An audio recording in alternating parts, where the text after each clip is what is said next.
सुदृढ़ हृदय और निरोगी जीवन, इस मालिका के 15वें सत्र में मैं आपका स्वागत करता हूं।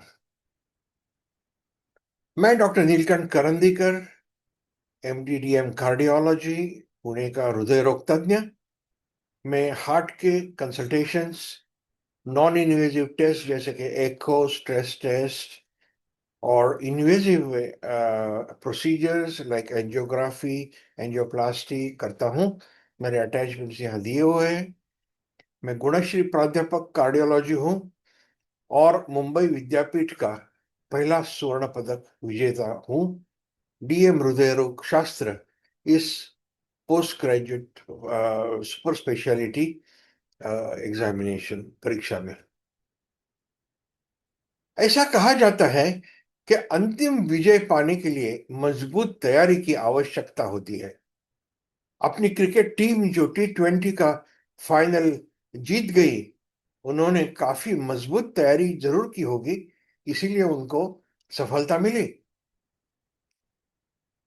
और अगर हमको अपनी या किसी और की जान बचानी है, तो ऐसी कोई महत्वपूर्ण तकनीकें हैं, टेक्निक्स जिसे कहते हैं, जिन्हें हम सभी को जानना बहुत ही आवश्यक है।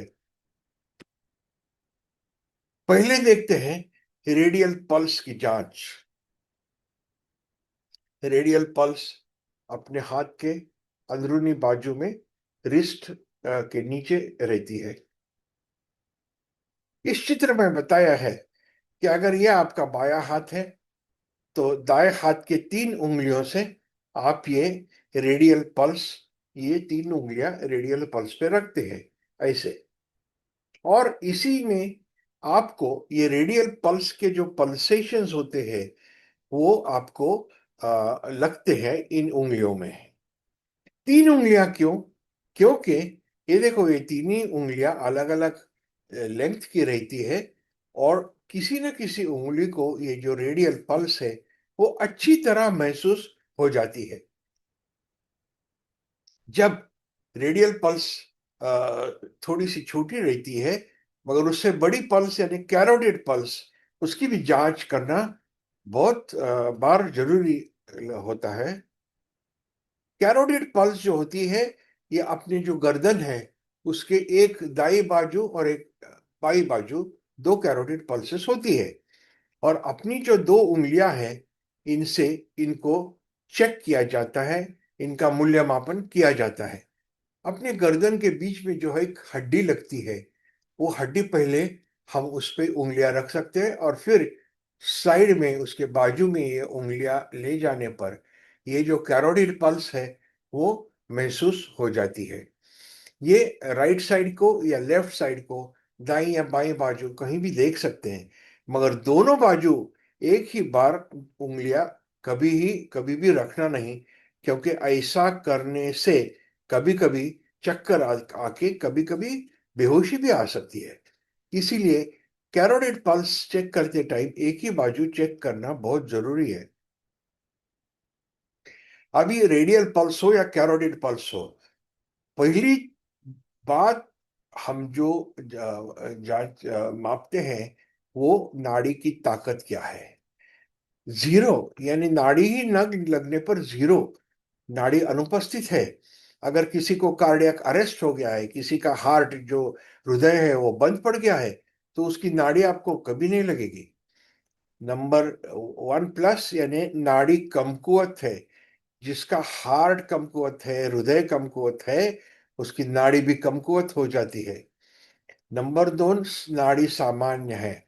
आप में, मुझ में अगर ये नाड़ी चेक करे, तो ये नाड़ी सामान्य लगेगी। और आपने ये चेक करना सीखना बहुत ही जरूरी है। 3+, नाड़ी अधिक ताकतवान है, यानी फोर्सफुल पल्सेशंस आपको ऐसे लग रहे, नाड़ी फट फट फट फट ऊपर नीचे हो रही है। तो रेडियल पल्स हो या कैरोटिड पल्स हो, नाड़ी की ताकत देखना पहली जरूरी बात है। अभी देखते हैं दूसरी चीज जो आपने जरूर देखना है, वो नाड़ी का दर क्या है। पुरुषों में इस तख्ते में बताया गया है कि पुरुषों में ये एज आयु दिखाई गई है, और नाड़ी का इधर दर कितना होता है, रेट कितना होता है, वो दिखाया गया है। अगर कोई एथलीट हो, खिलाड़ी हो, फिट हो एकदम, तो उसका नाड़ी का दर थोड़ा सा कम रहता है, 49 to 55। फिर उत्कृष्ट, अच्छा, औसत से ऊपर यानी कि फिटनेस अच्छा है, तो नाड़ी का दर 66 to 69 होता है। औसत में यानी कि एवरेज रेट जो है, वो पुरुषों में 70 to 76, यानी इधर उम्र के हिसाब से 70 to 73 बताया है। मगर थोड़ा बहुत कम ज्यादा ये जो रेट है, ये यही रेंज में कोई भी उम्र में रहता है। 18 के बीच में बच्चों में ये एप्लीकेबल नहीं है चार्ट, क्योंकि बच्चों में नाड़ी का रेट ज्यादा रहता है। अगर हृदय कमकुवत हो तो नाड़ी का रेट दर ज्यादा होता है, और एकदम 82 प्लस यानी कि वो निकृष्ट रेट है, यानी कि हृदय बहुत ही कमकुवत हो सकता है। हमने देखा पुरुषों में, अभी देखते हैं महिलाओं में सामान्य नाड़ी का दर क्या होता है। सामान्य दर 74 to 78 के रेंज में होता है, कोई भी उम्र हो। और जैसे पुरुषों में हमने देखा, अगर खिलाड़ी है, अगर आप स्मृति मंधाना का जो पल्स रेट जाके देखें तो जरूर वो एवरेज से कम होएगा, 54 to 60 होएगा। और जैसा जैसा यू नो उत्कृष्ट, यानी 61 to 65, अच्छा 66 to 69, औसत के ऊपर 70 to 73, ये एवरेज रेट है।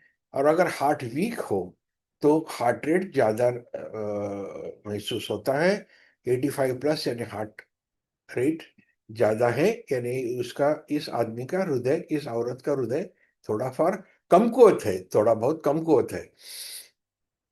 स्त्रियों का जो हार्ट रेट रहता है वो पुरुषों से 3 to 4 बीट्स, 300 से या 4 बीट्स ज्यादा रहता है।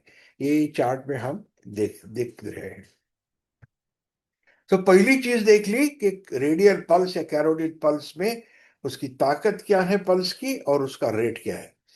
नंबर दो, चेक करने की चीज कि व्यक्ति की श्वसन क्रिया हो रही है या नहीं, ये देखना बहुत जरूरी है। ये देखने के लिए पहला तरीका यह है कि आपके हाथ का जो अंदरूनी बाजू है, ये लिटिल फिंगर के साइड का, ये बहुत सेंसिटिव रहता है। हाथ घुमा के देखिए, बहुत सेंसिटिव है। अगर नाक के पास अगर रख दिया इनसाइड, तो इस पे सांस एकदम अच्छी तरह से महसूस होती है। सो पहला तरीका यह है कि आपके हाथ के अंदरूनी भाग जो है, वो मरीज के नाक के पास लाएं और श्वसन क्रिया हो रही है या नहीं इसकी जांच करें। दूसरा तरीका यह है कि आप वो मरीज के पेट पे हाथ रखें।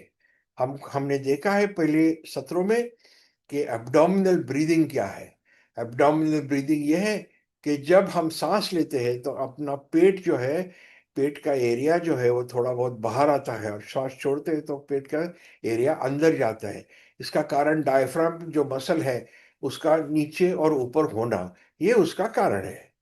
और अगर हम किसी के पेट पे हाथ रखे, वो आराम से लेट गया है, तो कितने बार 1 मिनट में इसका एब्डोमेन ऊपर और नीचे होता है, ये देखने से उसके रेस्पिरेटरी रेट या उसका श्वास 1 मिनट में कितने बार वो ले रहा है, ये समझ में आता है। एवरेज आदमी 18 बार, 17 बार मिनट में सांस लेता है। अगर ज्यादा फास्ट है तो वो उसको उसका रेट बढ़ गया है ऐसा समझना, और कम अगर है इससे तो रेट कम हो गया है, दर कम हो गया है, ऐसा समझना चाहिए। तीसरी और बहुत ही महत्वपूर्ण चीज, यानी कि ये पल्स ऑक्सीमीटर। ये जो पल्स ऑक्सीमीटर है, बाद में मेरे पास जो है, मैं आपको बताऊंगा बाद में। ये एक बहुत ही सादा इंस्ट्रूमेंट है, छोटा इंस्ट्रूमेंट है। ये अपने उंगली पे आप लगा सकते हैं, और ये उंगली पे लगाने पर आपके पल्स का ऑक्सीजन सैचुरेशन ब्लड का कितना है उसका उसकी मौजमाप इधर आप दिखाई देती है आपको। इधर 97 बताया गया है, और आपका पल्स रेट कितना है वो भी दिखाई दिया है, 65, यानी दोनों नॉर्मल है। आप देखते हैं कि सामान्य रक्त की ऑक्सीजन संपृक्तता, यानी नॉर्मल ब्लड ऑक्सीजन सैचुरेशन कितना रहता है। निरोगी व्यक्ति के लिए सामान्य रक्त ऑक्सीजन संपृक्तता, SpO2 जिसे बोलते हैं, 95 से 100%, इन्हें 95 से 100% तक ये ऑक्सीजन सैचुरेशन रहता है। अगर आपका रीडिंग ये है, जैसे अभी हमने देखा, ये रीडिंग 97 है, यानी कि वो नॉर्मल है, चिंता की बात नहीं है। यह प्रमाण दर्शाता है कि आपके रक्त या खून में कितना ऑक्सीजन समाविष्ट है। 95% से कम प्रमाण चिंता की वजह हो सकती है। इसके कारण शरीर के अवयव और उर्तियों को कम ऑक्सीजन मिलने की संभावना हो सकती है। 88% या उससे कम ऑक्सीजन का प्रमाण होने पर तुरंत वैद्यकीय मदद की आवश्यकता होती है। तो हमने अभी देखा कि ये जो पल्स ऑक्सीमीटर है, ये बहुत ही एक यूजफुल इंस्ट्रूमेंट है। ये वीडियो देखने के लिए आपको धन्यवाद। अब मैं आपको बता रहा हूँ, ये देखो, ये पल्स ऑक्सीमीटर है, छोटा सा इसका कवर है, इसमें से ये निकाल रहा हूँ। ये पल्स ऑक्सीमीटर जो है, ये आप देख सकते हैं, और इसको ये उंगली पे लगा सकते हैं, और उंगली पर लगाने पर ऑक्सीजन सैचुरेशन कितना है वो आपको तुरंत पता चल जाता है। आज हमने देखा कि अगर कोई व्यक्ति बहुत बीमार है, बेहोश हो गया है, तो पहले आपको उसकी नाड़ी देखनी चाहिए, पल्स। फिर वो रेडियल पल्स हो या कैरोटिड पल्स हो।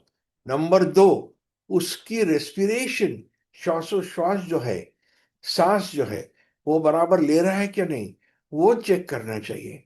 नंबर 3, पल्स में ये पल्स ऑक्सीमीटर यूज करके आपने देखना चाहिए कि उसका ब्लड ऑक्सीजन सैचुरेशन नॉर्मल है या नहीं।